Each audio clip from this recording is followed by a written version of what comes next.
الحمد لله رب العالمين والعاقبة للمتقين ولا عدوان إلا على الظالمين وأشهد أن لا إله إلا الله وحده لا شريك له ولي الصالحين وأشهد أن محمدا عبده ورسوله وصفيه من خلقه وخليله سيد الأولين والآخرين اللهم صل عليه وعلى آله وصحبه ومن اتبعهم بإحسان إلى يوم الدين أما بعد. Mes chers frères et sœurs, aujourd'hui avec l'aide d'Allah Tabarak wa Ta'ala, on va voir comment savoir si nos bonnes actions sont acceptées. On va voir, bi'idhnillah, comment savoir si nos bonnes actions sont acceptées. Mes chers frères et sœurs, après chaque bonne action, après avoir fait une umrah, un hajj, après avoir jeûné, après avoir prié, après avoir fait des aumônes, après n'importe quelle bonne action, il faut que le musulman se pose la question suivante. Est-ce que ce que j'ai fait, ça a été accepté par Allah? Est-ce que j'ai fait les causes pour qu'Allah Tabarak wa Ta'ala accepte mon action? Et là, je sais que plus d'une personne se pose la question, mais quels sont les signes qui prouvent que l'action a été acceptée de la part d'Allah Tabarak wa Ta'ala? On va, bi'idhnillah azza wa jal, vous en énumérer pas mal. Mes chers frères et sœurs, il faut que l'acceptation de l'action soit un grand souci chez nous. Ali radiallahu anhu, il disait, n'accordez pas d'importance au petit nombre de vos actions, mais plutôt à l'acceptation de l'action. Nous, on est toujours là à faire un calcul sur combien j'ai fait de bonnes actions. Ce qu'il faut que tu vises, c'est la qualité des actions et pas la quantité des actions. N'avez-vous pas lu le verset où Allah tabarak wa ta'ala, il dit innama yataqabbalu Allah minal muttaqin. Allah n'accepte que de la part des pieux. Allah n'accepte que de la part des pieux. Ne soyez pas comme ces nombreuses personnes qui se soucient que de faire les bonnes actions. Alors déjà pour commencer, sachez que faire des bonnes actions, déjà, Allahumma lakal hamd, c'est un grand bienfait de la part d'Allah. C'est un tawfiq min Allah. C'est Allah tabarak wa ta'ala qui t'a facilité cela. C'est grâce à lui que tu as pu faire ces bonnes actions, que tu as accomplies. Mais la plus grande ni'ma, vous savez c'est quoi? Le plus grand des bienfaits, c'est que ton action soit acceptée auprès de lui. Parce que ne pense pas que parce que j'ai fait la bonne action, ça y est, à 100% elle est acceptée. Ça se trouve, tu n'as pas été sincère.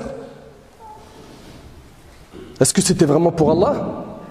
Est-ce que tu n'étais pas en train d'essayer de t'acheter une image? Chacun doit creuser comme ça dans son cœur et se poser toutes ces questions.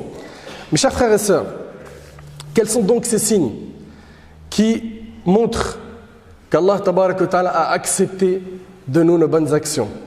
Premièrement, le premier signe, et retenez-le bien s'il vous plaît, c'est qu'après avoir fait des bonnes actions, après avoir jeûné le mois de Ramadan, après avoir fait une umrah, après avoir prié, après avoir fait des aumônes, après toute adoration, et écoutez bien, ça c'est le premier signe. Après avoir fait ces bonnes actions-là, le premier signe qui montre qu'Allah a accepté ton adoration, c'est que tu ne retournes pas au péché. Subhan al-Malik, des gens qui payent je ne sais combien pour aller faire le hajj, et de plus en plus les prix augmentent pour le hajj. La umrah de Ramadan elle coûte très cher. Tabarakallah, le frère ou la sœur ils sont partis, ils ont fait une umrah, ils ont payé des milliers d'euros. Et après, certains reviennent et ils sont comme avant, voire pire. Ça, c'est un signe que cette action n'a pas été acceptée. Le fait de revenir au péché, le fait d'être comme si, subhanallah, tu n'avais pas fait cette adoration-là, eh bien, ça c'est un signe que cette action n'est pas acceptée. Il faut qu'il y ait impérativement un avant et après bonne action. C'est-à-dire, j'ai jeûné Ramadan, ce qui en découle, c'est que je ne reviens pas au péché. C'est pas je deviens un ange infaillible, non. Mais je fais un combat contre quoi? Mon nafs en permanence. Pourquoi? Pour justement ne pas retomber, pour éviter la rechute. Donc comprends mon frère ainsi que toi ma soeur, qu'après Ramadan ou après n'importe quelle adoration, il ne faut pas retourner au péché. Ça c'est le premier point. Et ne te dis pas, non mais de toutes les manières, moi après Ramadan ou après cette umrah, je sais, je me connais au fond de moi, j'ai demandé pardon, j'ai fait des efforts, mais je sais que je vais reglisser. Non. Non, non, non. Demande à Allah. Demande à Allah, le puissant Azza wa Jal, il te facilitera de tenir. C'est lui, subhanahu wa ta'ala, qui guide les cœurs. Ne l'oublie jamais. Toi juste, dans ta tête, et un mental solide. Et dis-toi, bi'iznillah, je ne retombe pas. Deuxièmement, parmi les signes de l'acceptation d'une action, il y a le fait que quand tu as fait une bonne action, tu as toujours cette crainte à l'intérieur de toi de est-ce qu'Allah subhanahu wa ta'ala va accepter de ma part ou pas? J'ai peur de ne pas être accepté auprès d'Allah. Ça, si tu l'as dans ton cœur, félicitations. Si par contre, quand tu fais une bonne action, pour toi, c'est acquis, c'est sûr, garanti, j'ai eu toutes les récompenses de cette bonne action, eh bien, tu as pris une mauvaise route. Tu as pris une mauvaise route. Les pieux, les personnes sincères, sont celles qui, lorsqu'ils font des bonnes actions, ils ont toujours quoi? Cette crainte qu'Allah tabaraka wa ta'ala n'accepte pas de leur part. Attention, est-ce que ça veut dire par là qu'on doit tomber dans le désespoir? Non. On a cette crainte, mais en même temps, on a l'espoir dans notre cœur et le dua de quoi? D'avoir qaboul al-amal. On doit donc avoir peur d'Allah et en même temps espérer sa miséricorde et sa clémence en invoquant notre Seigneur Azza wa Jal. Donc ce point-là est très très important, mes chers frères et sœurs. Celui d'être toujours quoi? Sur ses gardes. Ça se trouve, Allah subhanahu wa ta'ala, il n'a pas accepté l'action. Mais attention, je le répète, cela n'est pas un appel au désespoir. Troisièmement, parmi les signes qu'Allah subhanahu wa ta'ala a accepté de ta part, tes bonnes actions, c'est le fait qu'Allah ta'ala te facilite de continuer à faire des bonnes actions. Si jamais après avoir fait des bonnes actions, ça s'arrête chez toi, il n'y a pas de suite, et bien ça c'est un signe que ton action d'avant n'a pas été acceptée. Mais si toi, après Ramadan, tu continues à faire le bien, après ta Umrah, tu continues à faire le bien, après ta salat, tu continues à faire le bien, subhanallah, il a fait salat, la première chose après assalamu alaykum wa rahmatullah, son smartphone pour faire des péchés. Mais tu réalises un petit peu que tu étais en connexion avec ton Seigneur Azza wa Jal? C'est quoi ce comportement, subhanallah?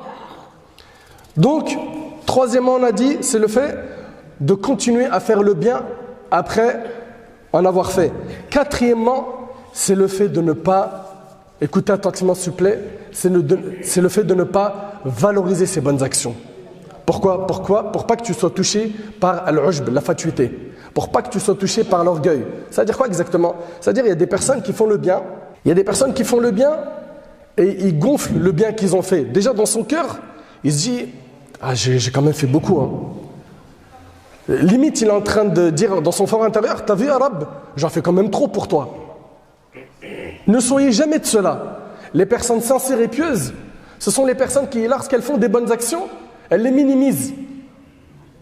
Elle les minimise, ça veut dire quoi? Ça veut dire qu'il n'est pas là en train de se gonfler, de voir qu'il est quelqu'un d'exceptionnel. Ne soyez jamais de cela. Pourquoi? Parce que vous risquez de tomber dans al-ujb, la fatuité. Et ça anéantit les bonnes actions. Le fait de sentir que tu as un mérite. Moi, je ne suis pas n'importe qui, moi. Ne soyez pas de cela. Également, on a dit le fait de faire des doigts, d'aimer les pieux. D'aimer les pieux, selon Al-Bara ibn Azib radiyallahu anhu, le prophète sallallahu alayhi wa sallam a dit certes lance la plus solide de l'islam et que tu aimes pour Allah et que tu détestes pour Allah, rapporté par l'imam Ahmad. Et le prophète sallallahu alayhi wa sallam a dit celui qui aime pour Allah, déteste pour Allah, donne pour Allah, interdit pour Allah, a certes complété sa foi. Subhanallah, également le fait de faire de l'istighfar. Tu viens de terminer une bonne action, demande pardon à Allah subhanahu wa ta'ala. Regardez après le hajj, Allah ta'ala il dit ثُمَّ أَفِيضُ مِنْ حَيْثُ أَفَاضَ النَّاسِ وَاسْتَغْفِرُوا اللَّهَ إِنَّ اللَّهَ غَفُورٌ رَحِيمٌ. Ensuite, déferlez par où les gens déferlèrent et demandez pardon à Allah car Allah est pardonneur et miséricordieux. Après la prière, le prophète sallallahu nous a enseigné de dire astaghfirullah, astaghfirullah, astaghfirullah. Toujours après la bonne action, demande pardon à Allah. Pourquoi? Il est possible que tu aies eu des manquements dans ton adoration. Il est possible que tu ne l'as pas bien faite. Donc toujours demander pardon à Allah tabaraka wa ta'ala. Et pour terminer, la constance. Alhamdulillah, Allah subhanahu wa ta'ala nous a permis de faire pas mal de bonnes actions.